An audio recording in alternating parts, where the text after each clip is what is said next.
Olá, queridos, de novo. Hoje eu falei que eu ia gravar 2 vídeos, né? E esse segundo vídeo aqui é para os maridos. Por quê?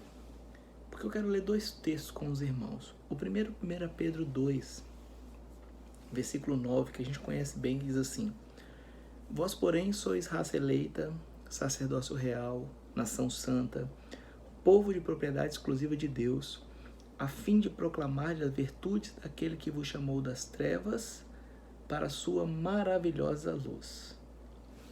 Queridos, a figura do sacerdote, daquela pessoa que fazia a intermediação com Deus, ela acabou. O véu foi rasgado. Não existe ninguém mais que faça essa intermediação.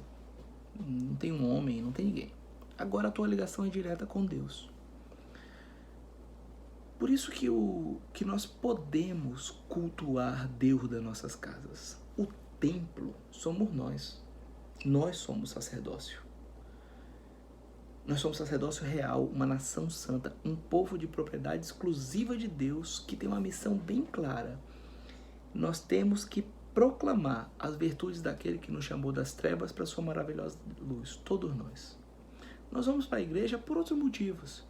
Porque a Bíblia diz que não é bom deixar de congregar, porque a igreja faz bem para nós, alimenta a nossa alma, lá nós trabalhamos os nossos dons. Por isso que eu não acredito nessa coisa de desigrejado. Não acredito que a pessoa, pode ser uma falha minha, né? Mas biblicamente eu não consigo entender como uma pessoa consegue servir a Deus sozinha. Porque na igreja, na comunhão, ordena o Senhor a sua bênção. Quantas pessoas vai ter nessa igreja, qual é a placa dessa igreja, qual é a denominação dessa igreja, aí é outra conversa. Então nós não precisamos mais de um pastor. O pastor é uma bênção para as nossas vidas. Mas nós não precisamos mais dele para nos levar a Deus. Ele nos dá a direção, ele nos ensina, ele nos exorta, ele faz aquela função que um pastor tem que fazer, que nós já sabemos. Também nós não acreditamos que uma igreja viva sem pastor. A igreja precisa de um pastor.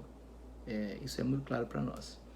Só que eu tenho muito medo que é quando a gente esquece que é um sacerdócio real, porque eu vejo muitas pessoas agoniadas nesse tempo porque elas têm que voltar para a igreja, para o templo, para a construção.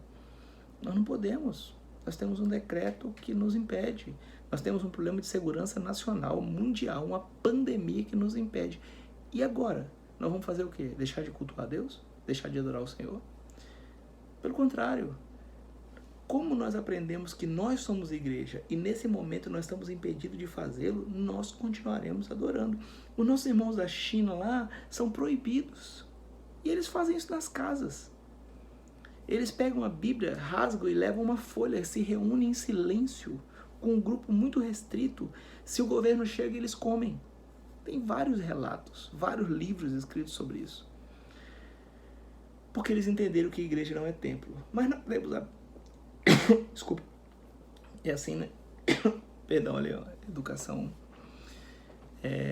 Nós aprendemos que nós somos o templo. Por outro lado, você que vive numa casa, que tem um esposo, uma esposa, filhos, uma casa constituída, a Bíblia diz assim, ó, Efésios 5. As mulheres sejam submissas ao seu próprio marido como ao Senhor. Esse é o papel da mulher.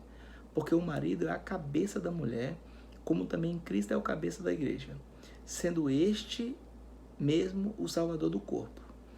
Como, porém, a igreja está sujeita a Cristo, assim também as mulheres sejam tudo submissas ao seu marido. Aqui a gente não tem dúvida, essa é a ordem de submissão. Se você tem dificuldade de obedecer, não, é outra história. Mas é o que eu quero falar do versículo 25. Maridos, amai vossa mulher, como também Cristo amou a igreja, e assim mesmo se entregou por ela, para que a santificasse, tendo-a purificado por meio da lavagem de água pela palavra, para apresentar a si mesmo igreja gloriosa, sem mácula, nem ruga, nem coisa semelhante, porém santa e sem defeito. Assim também os maridos devem amar a sua mulher, como o próprio corpo. Quem ama a esposa, a si mesmo se ama. Veja, queridos, qual é a minha preocupação?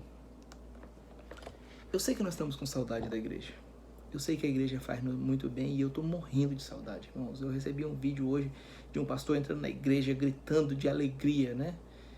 Estou com muita saudade da igreja, só que eu não estou podendo ir.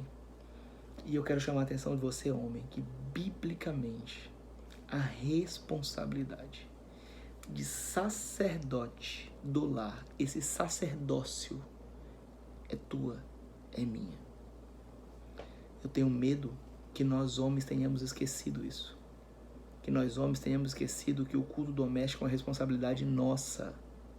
Nesse tempo que nós não podemos ir à igreja, quem tem que sentar a família, abrir a Bíblia, ensinar a palavra de Deus, colocar a mão, orar, abençoar, exortar, é você, homem.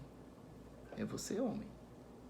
Às vezes eu penso que alguns de nós estamos doidos para voltar para a igreja para a gente botar a tarefa para o pastor. Não, é sua, a tarefa é sua. Lá na igreja é uma tarefa complementar.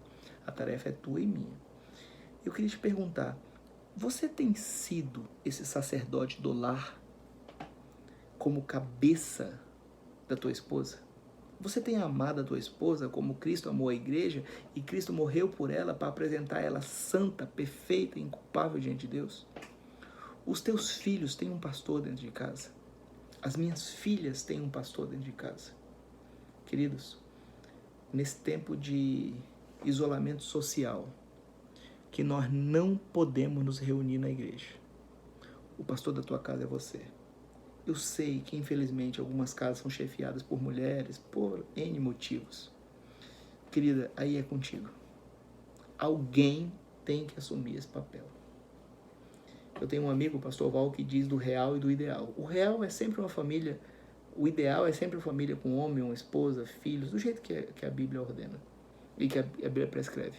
Só que esse não é o ideal. Infelizmente, nós temos famílias destruídas, que estão voltando para o Senhor, famílias que não estão completas, famílias que estão se organizando.